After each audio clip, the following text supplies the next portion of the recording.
এই বিজয় আমরাই কোটি কোটি সবল হাতে মহাকালের গর্ভ থেকে ছিনিয়ে এনেছি। আপন শক্তিতে, বাইরের কারো দয়ায় এই স্বাধীনতা আসেনি। তাই আমাদেরকে আর কেউ কোনোদিন বলতে সাহস করবে না যে তারা আমাদের স্বাধীনতা এনে দিয়েছে। আজ আমরা এক ক্রান্তিকাল পার হচ্ছি।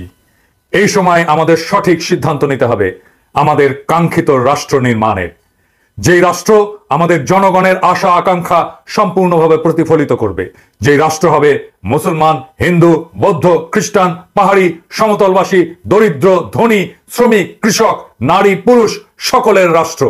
আমরা যদি সঠিক সিদ্ধান্ত না নিতে পারি তাহলে এই ঐতিহাসিক সুযোগ, এই ঐতিহাসিক মুহূর্ত যা শতাব্দীতে একবার আসে তা আমরা হারাবো। মনে রাখবেন, হাসিনা গেছে কিন্তু হাসিনার প্রশাসন পুরোটাই ইনট্যাক্ট আছে। হাসিনা পালিয়েছে, হাসিনার গুন্ডা বাহিনী পালায় নাই। ইন্ডিয়া তার স্বার্থের পক্ষে যে এস্টাবলিশমেন্ট তৈরি করেছিল তা অবিকৃত আছে। এই চুপ্পু হাসিনার পদলেহী, সে হাসিনাকে 2 বার সালাম করত পায়ে হাত দিয়ে। এই ওয়াকার হাসিনার আত্মীয়। ওয়াকার সাহেব বলে আমার উপরে বিশ্বাস রাখেন। বিশ্বাস কিভাবে রাখবো ওয়াকার সাহেব? খুনি জিয়াউল আহসান কিভাবে সেনাবাহিনীর উর্দি পরে এখনো, নিশাত কিভাবে বসে থাকে, ব্রিগেডিয়ার ইমরান কিভাবে থাকে সেনাবাহিনীর উর্দি পরে, মেজর নোমান কিভাবে থাকে যাদের হাতে আমার ভাইয়ের রক্ত লেগে আছে। হাসিনার পুলিশ লীগের সবগুলো পলাইছে, ওরা অস্ত্র নিয়েই পালাইছে। ছাত্রলীগ যুবলীগের অস্ত্র কোথায়? সেগুলো আছে এবং সেইগুলোই এই নৈরাজ্য সৃষ্টিতে কাজে লাগছে। আমাদের সর্বপ্রথম কাজ হচ্ছে বিপুল দ্রুততার সাথে আইন শৃঙ্খলা পরিস্থিতি স্বাভাবিক করা। দেশে অস্থিতিশীলতা সৃষ্টি হলে পরাজিত শক্তি এবং সুযোগ সন্ধানী দেশি বিদেশি শক্তি আমাদের মহান বিজয় ছিনিয়ে নেওয়ার অপচেষ্টা করবে। আমি বুঝতে পারি যে দীর্ঘ 1.5 দশক ধরে খুনি হাসিনা, তার ক্রিমিনাল বাহিনীরা যে চরম অত্যাচার করেছে তার ভিকটিমরা ইনসাফ চাইবেন। এটা অত্যন্ত সঙ্গত চাওয়া, আমি নিজেও একজন ভিকটিম। কিন্তু এই ইনসাফ আসতে হবে আইনের পথ ধরে, নিয়মতান্ত্রিক ভাবে। হিন্দুদের মন্দিরে আগুন দেওয়া হয়েছে, আক্রমণ হয়েছে। আমি আহ্বান জানিয়েছিলাম মাদ্রাসা ছাত্র আমার ক্ষুদ্র ভ্রাতাদের মন্দির পাহারা দিতে। মাদ্রাসা ছাত্ররা শুধু না, শিবিরের ছেলেরা হিন্দু মন্দির পাহারা দিয়েছে। হিন্দু সম্প্রদায় নিজেরাই স্বীকার করেছে। হেফাজতে ইসলাম থেকে হটলাইন দেওয়া হয়েছে, কোথাও নিরাপত্তাহীনতায় ভুগলে সেই নাম্বারে ফোন করবেন। সাম্প্রদায়িক আক্রমণ, হিন্দুদের উপরে আক্রমণ, এটা বন্ধ করতে হবে। এটা বন্ধ না হলে ভারতের সুযোগ নেবে, আমাদের বিপ্লবের বিরুদ্ধে মাঠে নামবে, আমাদের দ্বিতীয় স্বাধীনতা নস্যাৎ করবে। সুতরাং আমাদের এই যুদ্ধে বিজয়ী ছাত্রদেরকে দায়িত্ব নিতে হবে তৃণমূল পর্যন্ত শান্তি শৃঙ্খলা সাম্প্রদায়িক সম্প্রীতি রক্ষা করার জন্য কমিটি গঠন করা এবং পরাজিত অশুভ শক্তির বিরুদ্ধে ষড়যন্ত্রকে রুখে দেওয়ার। পরবর্তী 72 ঘন্টা ছাত্র সমাজ রাস্তায় থাকেন, থানাতে থানাতে অবস্থান নেন, পুলিশকে এসে কাজ শুরু করতে বলেন। আপনাদের নেতৃত্বে তারা কাজ করবে। আপনারা জানেন কিভাবে আইন শৃঙ্খলা রক্ষা করতে হয়। আপনারা মনে রাখবেন, শত্রুকে পরাজিত করা বিজয়ের প্রথম ধাপ। যাতে আমরা সফল কাম হয়েছি, এই বিজয় ধরে রাখা, এর কাঙ্ক্ষিত সুফল সবার ঘরে ঘরে পৌঁছে দেওয়ার দায়িত্ব এখন আপনাদের কাঁধে। এতে বিফল হওয়া চলবে না।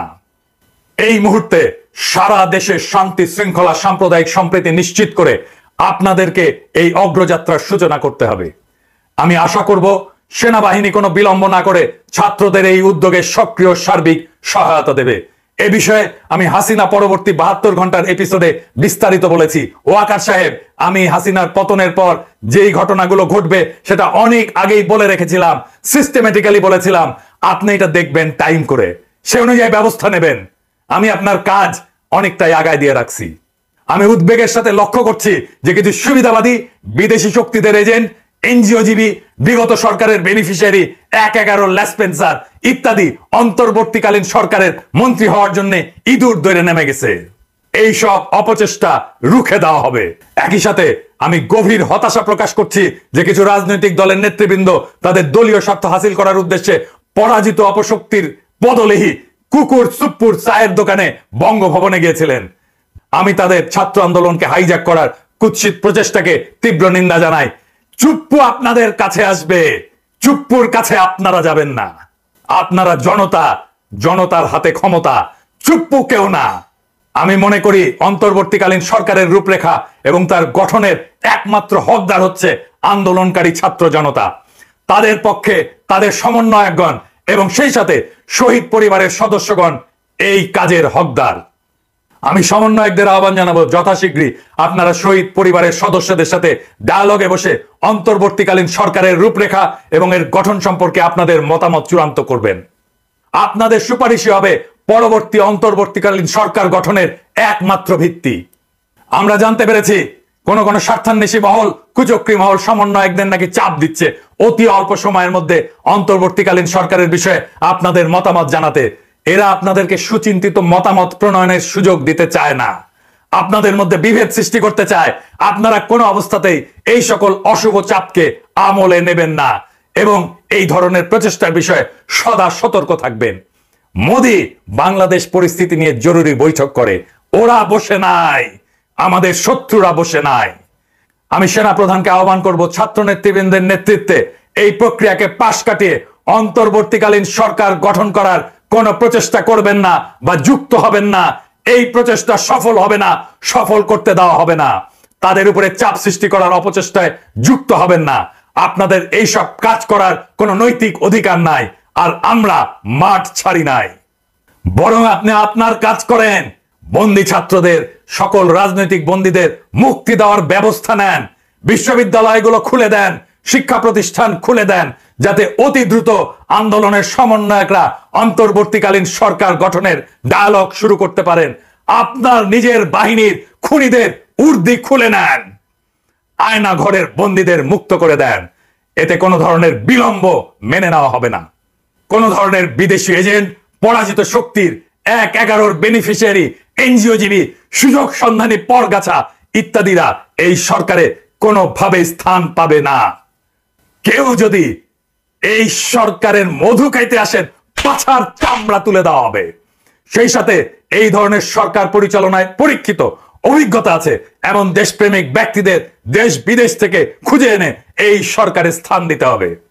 আমি আগেই বলেছি, খুনি হাসিনার পতন এবং পলায়নের সাথে সাথেই দেশের সংবিধানের মৃত্যু হয়েছে। এখন আমাদের সামনে সবচেয়ে বড় কাজটা হলো আমাদের সেকেন্ড রিপাবলিক গঠন করা এবং সেই লক্ষ্যে একটা সংবিধান প্রণয়নের প্রক্রিয়া শুরু করা। অন্তর্বর্তীকালীন সরকারের প্রধান প্রায়োরিটি হবে একটা সাংবিধানিক পরিষদ নির্বাচনের দ্রুত উদ্যোগ নেওয়া, যারা আমাদের নতুন সংবিধান রচনা করবে। সেই লক্ষ্যে আন্দোলনের সমন্বয়কদের রূপকল্প অনুসারে একটা অন্তর্বর্তীকালীন সরকার প্রতিষ্ঠা হচ্ছে সবচেয়ে গুরুত্বপূর্ণ প্রথম পদক্ষেপ। এতে আমাদের কোনো রকম ভুল করা চলবে না। ছাত্র আন্দোলনে শেখ হাসিনার পতনের পর ভারত ও বাংলাদেশের মধ্যে দূরত্ব তৈরি হয়েছে। শেখ হাসিনাকে এককভাবে ক্ষমতায় রেখে বাংলাদেশকে অষ্টম সৃষ্টার বানাতে চায় ভারত। এমন ভয়ঙ্কর পরিকল্পনা নষ্ট হয়ে যাওয়ার পর ভারত বাংলাদেশের উপর দিন দিন আগ্রাসী হয়ে উঠেছে। প্রিয় ভিউয়ার্স, ইতিমধ্যে আপনারা ইন্ডিয়া সম্পর্কে পিনাকি দাদার মুখ থেকে আপনারা শুনতে পারলেন। এ বিষয় নিয়ে আপনাদের মনে কি প্রশ্ন জেগেছে? লাইক, কমেন্ট, শেয়ার করে জানিয়ে দিন আপনার মতামত।